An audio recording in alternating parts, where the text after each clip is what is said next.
This video is brought to you by AztecaSoccer.com, your one-stop shop for all the latest and greatest soccer gear. Be sure to use coupon code SR4U at checkout to receive 10% off any order of $75 or more. Hey guys, Josh from SoccerReviewsForYou.com, bringing you an unboxing plus on-feet video of the brand new Nike Elastico Superfly Indoor in the laser orange colorway. Now inside the box they do include a string bag with the shoes themselves. The string bag, as you can see, is black in color with laser orange strings. It features a white Nike swoosh on the front and your white Nike football branding on the back. Other than that though, all you're going to find inside the box are of course the shoes themselves. So we'll get these guys out of the box really quickly and we'll take a closer look at the indoor variation of the new Elastico Superfly. Now the first Elastico Superfly release was extremely limited. Not many people got their hands on a pair. And essentially this is the official re-release of the Elastico Superfly, where they're available in two separate colorways at launch in both indoor and turf variations, and were produced in much larger quantities. So you will be able to get your hands on a pair of these if you actually want them. Speaking of wanting a pair, I will leave links to the review page on my website for both the indoor and turf variation of the Elastico Superfly. So again, those links are down below in the description. Be sure to check them out. On those review pages, you will find buy it now links with the best prices online in all the available colorways and turf or indoor variations with exclusive SR4U coupon codes. So these guys normally retail for $150 US. On those review pages with the coupon codes, you can pick them up for a little bit less than that. Also, if you guys missed my video on the Midnight Fog Elastico Superfly in the turf variation, I'll leave an annotation on screen so you can go ahead and check that out. In today's video though, we're going to be going over all of the tech specs and what you should know regarding the indoor Elastico Superfly. So with that being said, let's get right into the video. To start things off, let's talk about the colorway and the new graphics featured on the Elastico Superfly. Now this being the laser orange colorway of the Elastico Superfly, you can see it is pretty much identical to that of the laser orange Superfly 4. They really didn't change the colors all that much. There's just some very slight differences in the graphics as well as the materials on the upper that give it a slightly different look overall. As far as the Flyknit is concerned, it's a combination of that laser orange color as well as Volt yellow, as you guys can see, and honestly it looks really good. The laser orange is kind of like a yellowish orange color, and then the Volt really makes it pop. So it's an interesting shade. It really shows off the knitted pattern of the Flyknit upper, and you can see you also have that combination of colors in the laces themselves. So for that reason, it's very similarly styled and similarly colored, if not identical to some people, to what you're going to find on the standard Superfly 4. You can see as far as the upper itself is concerned, some of the Flyknit is left exposed, mainly here above the Nike swoosh on both the lateral and medial side of the shoe. Normally that would be covered up on a standard pair of Superflies with a clear layer of Nike skin. So that is one of the major changes coming from a regular Superfly to an Elastico Superfly. And you're also going to notice that you have some solid layers of Nike skin on top of the Flyknit. So it kind of covers up that pattern to a certain extent. It's not quite as noticeable on this particular colorway like it is on the Midnight Fog release, which I'm sure a lot of you guys saw already. You can see you have that extra layer of solid laser orange Nike skin on top. That essentially is there for durability reasons, just because indoor courts as well as turf playing surfaces can be very abrasive. So they added that extra layer not only to give it a distinctive look, but also to increase the durability and just overall resistance of the shoe, hopefully in order to expand its lifespan. So that is definitely a good little feature from Nike. Some people don't like how it looks, but in terms of performance and durability, I think it is for the best. The last thing to take note of is of course the repositioning of the Nike swoosh. You can see that on a regular Superfly, it's positioned in the forefoot kind of toe box area, whereas on the Elastico Superflies, the Nike swoosh has been pushed back almost to a more traditional spot in the middle of the foot, closer towards the heel.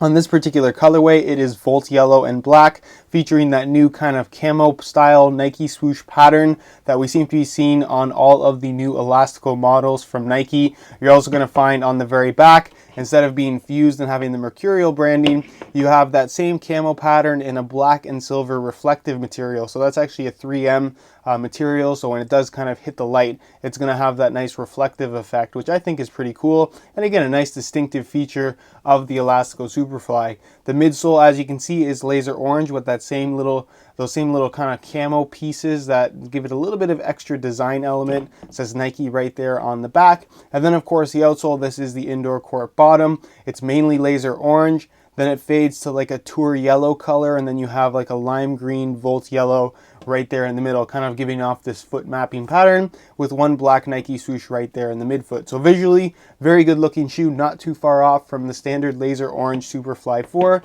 which is why I think this is going to be the more popular of the two colorway releases, at least at launch of the Elastico Superfly. Leave your opinions down below in the comments. Do you prefer the laser orange Elastico Superfly or the Midnight Fog colorway? I'd be curious to hear your opinions. And with that being said, let's move on to the tech specs and what you need to know about the Elastico Superfly when it comes to performance. So we know there's been some changes made from the original limited edition release of the Elastico Superfly to the widespread release of the Elastico Superfly in laser orange and Midnight Fog. The differences that they have made are fairly minimal, and in my opinion won't have a noticeable impact on the overall performance, but definitely worth mentioning in today's video.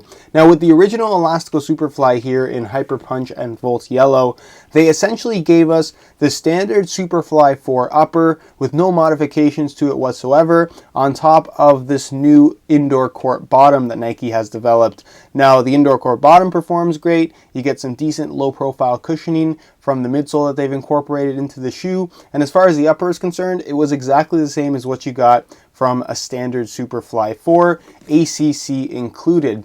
With the new re-release Elastico Superfly, the one that's going to be more or less the production version, if you will, the one that people are going to be able to get their hands on, they've made some modifications that in my opinion are for the better. The first major thing to take note of is that the new Elastico Superflies do not feature ACC all conditions control. You can see the branding on the original. That is not featured on the new model, and to me this is really not something that I'm too concerned with. If you're playing, especially with the indoor court bottom, indoors, rain or wet weather really shouldn't be a factor. I suppose if you're using these things in the street, it could potentially be something to worry about, but overall I don't think it's going to make or break your experience with the shoe, and it's just one of those features that Nike's taken away that I'm honestly just not concerned about at all. Another thing that they've changed up a little bit is actually the Nike skin covering on the Flyknit upper. Like I mentioned, some of this area above the Nike swoosh on both the lateral and medial side is not covered in Nike skin. They've chosen to leave it completely exposed, which again, I'm not too worried about. You can see on this shoe it is actually covered in a Nike skin material. But overall, I just don't think, again, it's going to have any noticeable impact on the overall touch and performance. So just one of those things that Nike seems to have done here that's a little bit different on the Elastico Superfly versus a standard Superfly 4.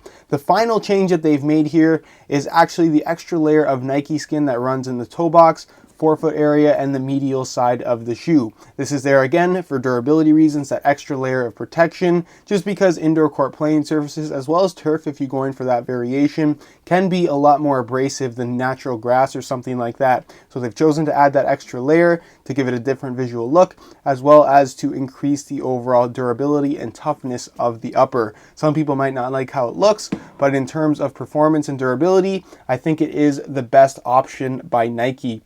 So other than that, everything else about these two shoes is exactly the same. The upper is exactly as what you're going to find on a standard Superfly 4, whether you buy the firm ground, soft ground, or AG models. It's all Flyknit with the Brio cables incorporated for support. They run from the sole of the shoe into the lacing system. So when you pull the laces tight, not only do you get the more structured area of the Flyknit upper wrapping your foot, but these cables really hug the lateral and medial side, locking it in place, preventing it from sliding around on the inside of the shoe, while the top of the foot, as well as the dynamic fit collar, is made from a more stretchy, elasticated Flyknit material, giving you that sock-like level of comfort, that sock-like flexibility, and just a very natural, interesting feel overall. If you haven't worn a Flyknit model from Nike, something like the Elastico Superfly, especially considering it's significantly cheaper than a standard Superfly 4, may be something worth checking out, especially for the upcoming indoor or turf season, depending on what your needs are.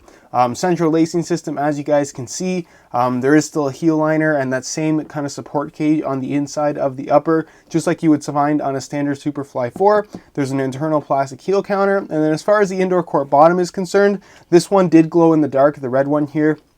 The new ones do not, so please keep that in mind. You have a Phylon midsole, mainly in the heel and midfoot, just for that little bit of extra padding, but overall this is a very low profile indoor shoe, so if you like a lot of underfoot cushioning, you're not going to find it here, but if you like to be nice and low to the ground, have that good responsive feel, the Elastico Superfly, definitely will deliver that for you. And then as far as the actual bottom is concerned, it's a nice rubber material. It's got this kind of interesting hexagon pattern, and as far as performance is concerned, I'm pretty optimistic about it. It actually looks pretty good. It feels relatively grippy, and pending that you're on a clean indoor court playing surface, I would expect it to grip actually quite well, but of course I'll follow up on more on the overall performance later with my full written review. So that's pretty much it as far as all the performance and tech specs that you should know about the Elastico Superfly. And with that being said, let's move on to a quick weigh-in so you can see how lightweight these guys are.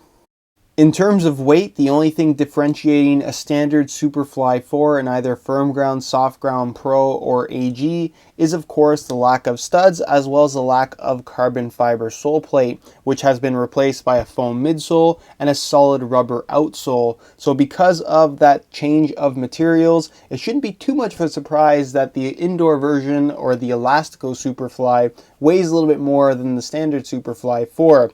Now for comparison's sake, in a size 9 US, which is exactly what these are, the firm ground Superfly 4 weighs in at around 7.2 to 7.4 ounces depending. So I'm going to weigh this pair for you today in real time. Again, brand new condition, size 9 US. We're going to throw it on the scale, and you can see that they weigh in at 8.05 ounces. So right at that 8 ounce mark. So they're about a little bit less than an ounce more in terms of weight when compared to a firm ground Superfly 4. Honestly, that's pretty reasonable if you ask me. And as far as indoor shoes go, especially ones that are low profile but still pretty substantial, like you get with the Elastico Superfly, that is definitely on the lighter side of things. You can see they didn't compromise durability. They gave you lots of protection on the upper, and they also gave you this really large rubber lip going around the toe and forefoot area. So again, in terms of durability and the longevity of the shoe, I expect these to last a very, very long time, and they still manage to keep the weight very, very low for an indoor soccer shoe. So again,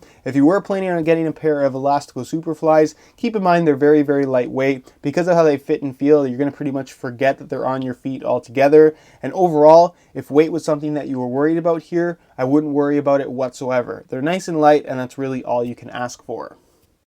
Alright, here's a look at the Elastico Superflies on feet, and as you can see, they fit really well and have the overall appearance of a pair of Superfly 4s, as they should, since it's pretty much the exact same upper. In terms of how these things fit and feel from right out of the box, they are comfortable, but if you've never worn a mid-cut Flyknit model from Nike, more specifically the Superfly 4, they definitely will feel a little bit strange, and it does take some getting used to. It's a comfortable shoe from right out of the box. The Flyknit upper really does wrap your foot and hug every single part of your foot, almost like a sock would, but still feels very, very supportive, especially once you pull the laces tight. As far as the mid-cut dynamic fit collar is concerned, it will feel a little bit strange at first, but once you get used to it, you kind of forget that it's there altogether, and it certainly doesn't restrict the mobility or flexibility that you have at your ankle. Just looks a little bit different and feels a little bit different. As far as the overall fit of the shoe is concerned, it's still a Mercurial, it's still a Superfly 4,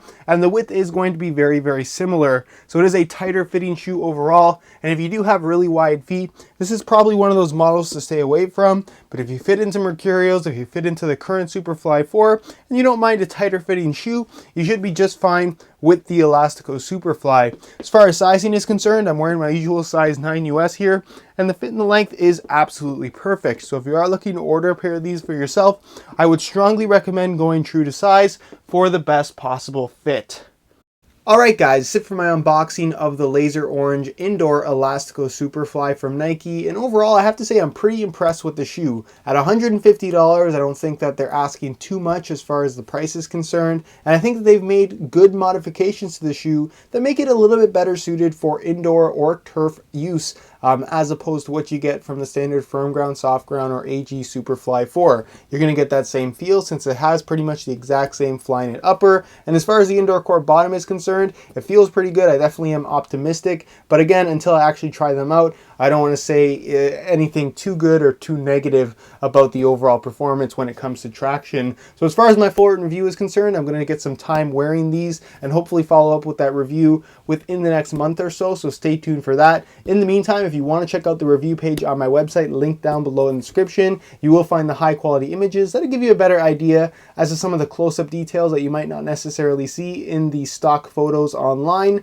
as well as you'll find buy it now links with the best prices online, including exclusive SR4U coupon codes, getting you this shoe below its $150 retail price. So be sure to go ahead and check that out if you're interested in a pair of these for yourself. Also keep in mind, with anything very, very popular like this model right here, while it isn't necessarily a limited edition release, when it's popular, it tends to sell out more quickly, and once they're gone for good. So if you want a pair, I suggest getting them while you can, because like I said, once they're gone for good. Now, if you guys do have any questions regarding this shoe at all, be sure to leave those down below in the comment section, and I definitely will get an answer out to you. If you enjoyed today's video, found it helpful and informative, be sure to support the video with a like. It would be greatly appreciated, and it really does help the channel to grow. Subscribe if you haven't already for daily videos on all the latest and greatest soccer gear. You can find all of my social media information down below in the description as well. And other than that, guys, hope you enjoyed today's video, and as always, thanks for watching.